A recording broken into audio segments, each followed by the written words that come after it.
friend.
Titus Nirmal Kumar, pastor abiding hope church.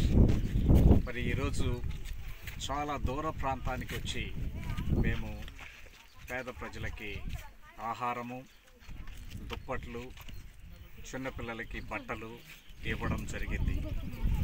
గడిచిన 3 సంవత్సరాలుగా feed the hungry programme మా యొక్క సంఘం అబైడింగ్ హోప్ చర్చ్ ద్వారా మేము చేస్తూ ఉన్నాం. మామూలుగా అయితే టౌన్లోనే అందరూ ఇస్తూ ఉంటారు, చాలా దగ్గర కాబట్టి.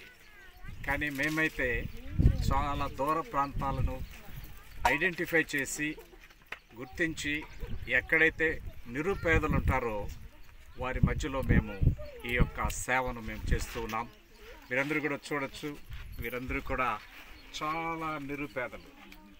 వాళ్ళు చెప్పారు వర్షంలో కూడా వాళ్ళు ఈ యొక్క గుడిసెల్లో, గుడిసె కాదు ఇది యాక్చువల్గా, ఊరికనే పట్ట కట్టుకొని ఉన్నారు, దాంట్లో వాళ్ళు నివసిస్తూ ఉన్నారు.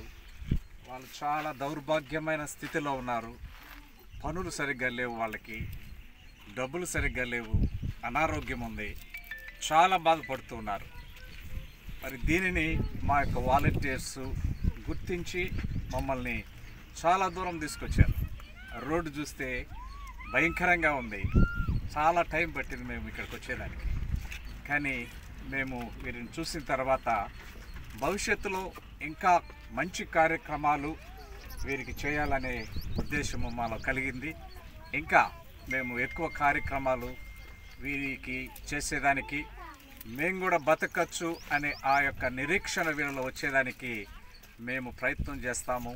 తప్పకుండా వీరికి ఇంకా ఎక్కువ సహాయం చేసేదానికి మేము ప్రయత్నం చేస్తాము. చెప్పండి. మా అబైడింగ్ హోప్ చర్చి తరఫున, మీ పేరు?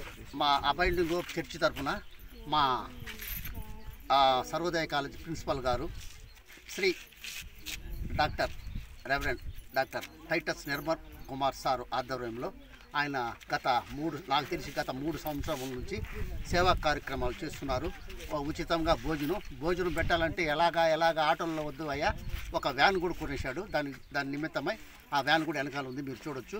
ఇవి ఇప్పుడు మేము కరోనా టైం నుంచి ప్రతిరోజు హైవేలో ప్రతి ఒక్క లారీ డ్రైవర్కి, ప్రతి ఒక్కరికి, ప్రతి ఒక్క గర్భిణీ స్త్రీలకి, ప్రతి ఒక్క స్త్రీకి భోజనాలు, అన్నము మరియు వాటరు మరియు వాళ్ళకి సదుపాయాలు, గుడ్డలు అన్నీ గత 3 సంవత్సరాల నుంచి సారు నాకు తెలిసి అంతకుముందు నుంచి చేస్తున్నారు, నాకు తెలిసి సేవ చేస్తున్నారు. మేమంతా ఒక టీమ్గా ఏర్పడి ఆ సార్ ఆధ్వర్యంలో భోజనం పొట్లం ఏంటి అంటారు.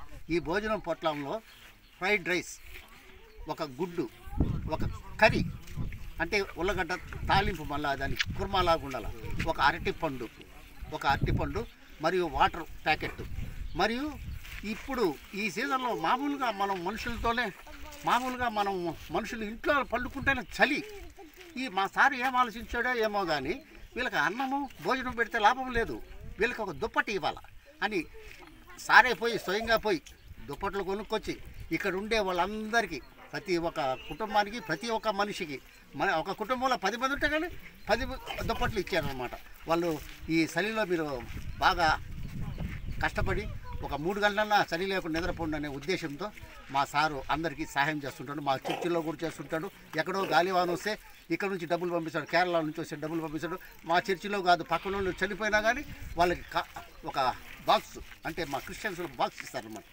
ఆ కార్పెట్, దాన్ని ఏమంటారు సార్, కాఫిన్ బాక్స్. మరి సార్ అయిపోయి స్వయంగా పోయి భూస్వామికి చేస్తారు. సార్ రిటైర్డ్ అయిపోయారు, సర్వోదయ కాలేజీలో అందరికీ సేవ చేస్తుంటారు. వాళ్ళ టీంలో, సార్ టీంలో చేరినందుకు మా టీం వాళ్ళందరూ సంతోషపడుతున్నాము.